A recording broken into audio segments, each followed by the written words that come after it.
about 5, with a total of 71 patients on ventilators. So obviously we are still very much in the midst of a public health emergency, whether members of the House of Representatives or the Attorney General wish to acknowledge it or not.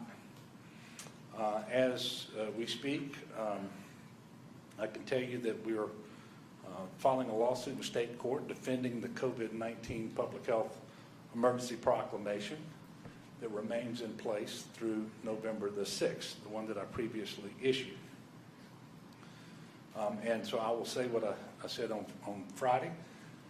That proclamation remains in effect. The state is in phase 3 with all of the restrictions and mitigation measures that are prescribed in that proclamation.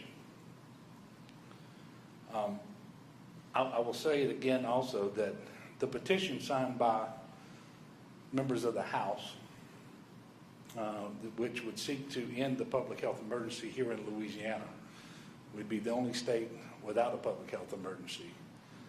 And in light of the fact that the federal government has a public health emergency in place that includes Louisiana. But that petition is reckless, it's dangerous, it's irresponsible, and I'll also say it is unconstitutional. Simply put, the Louisiana Constitution doesn't allow for one chamber of the legislature to overturn a public health emergency declaration issued by the governor. Not only that, but the statute they rely upon requires prior consultation with public health experts from the Louisiana Department of Health. That did not happen. What's more, many of the people who put their names on that petition know both that the petition is a bad idea and also that it's unconstitutional. And I know that because they told me.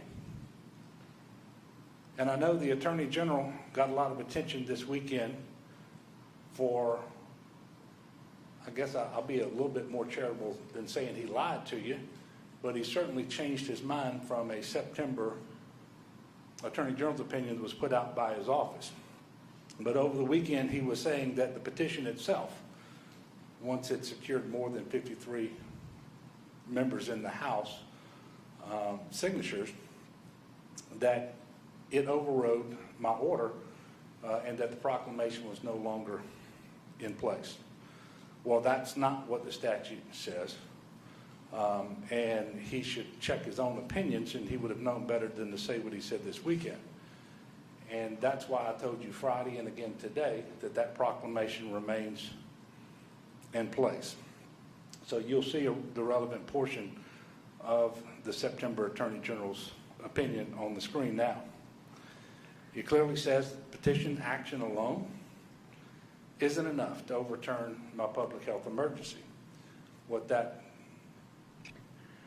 statute contemplates is that if there's enough signatures on the petition, that I would then issue a proclamation ending the previous proclamation that created the public health emergency. So I guess he now disagrees with himself. I'm not sure. I will tell you that this entire deal with the petition is not something I wanted. Going to court today is not something I wanted either, but we have to be focused and resolute on managing the public health emergency while also recovering from 2 hurricanes and preparing for another. But as I said on Friday, I'm going to do everything I can as governor to discharge my authority and the obligation that I have to keep our people healthy and safe. The fact of the matter is we are in a public health emergency. Just Friday, the United States recorded more new COVID cases than on any day since the federal public health emergency started. I think it was something around 83,000. Utah is in the process of determining whether it's going to have to ration health care because hospitals are so overwhelmed. And in Texas, our neighboring state, there are no ICU beds or other hospital beds, for that matter, available in many areas. We know that there's Similar situations going on in many, many states, including the state of Wisconsin, right next door in Mississippi. We know that there's a shortage of necessary critical hospital capacity in certain parts of that state, which is why the governor today expanded the mask mandate to include more new counties than he did last week. So it is very clear that the anticipated and predicted second wave or third surge, whatever you want to call it, has begun around the country. There's absolutely no reason to believe it's not coming to Louisiana, although we remain in a relatively good place because of the mitigation measures that we have put in place and the restrictions that have been imposed by the proclamations that created and then maintained the public health emergency here in Louisiana. Again, I know that everybody's tired of COVID. We're also tired of hurricanes.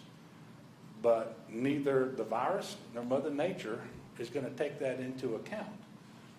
We have to be resolute, and we need leaders to lead. As Louisianans, we always persevere. I think the reason that we are as resilient as we are is because we prepare for the worst and we pray for the best. So I'm asking you for what I pray is the last time this season.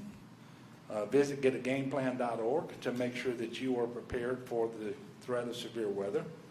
Understand that preparation this year is unlike previous years because of the COVID-19 public health emergency.